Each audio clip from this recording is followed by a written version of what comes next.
চলে গেলেন প্রবীণ রাজনীতিবিদ ৬৯-এর গণঅভ্যুত্থানের তুখোর ছাত্রনেতা আওয়ামী লীগের সাবেক মন্ত্রী তোফায়েল আহমেদ। তার বয়স হয়েছিল ৮১ বছর। বিকেল ৩:৩০টায় রাজধানীর স্কয়ার হাসপাতালে চিকিৎসাধীন অবস্থায় মারা যান মুক্তিযুদ্ধের অন্যতম এই সংগঠক।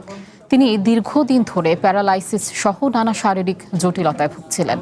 স্কয়ার হাসপাতালের প্রেস বিজ্ঞপ্তিতে জানানো হয়েছে, গত ২৪ সেপ্টেম্বর তোফায়েল আহমেদ নিউমোনিয়াজনিত শ্বাসকষ্ট, হৃদরোগ ও শারীরিক দুর্বলতা নিয়ে হাসপাতালে ভর্তি হন। এরপর তাকে নেওয়া হয় লাইফ সাপোর্টে। মাগরিবের নামাজের পর ধানমন্ডির তাকওয়া মসজিদে তার প্রথম জানাজা হবে।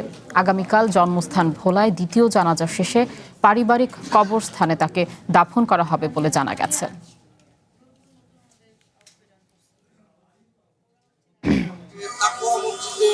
নিয়ে যাওয়া হয়েছে, সেখানে তার হবে এবং বাদ বাকি তার সেখানে জানাজা অনুষ্ঠিত হবে।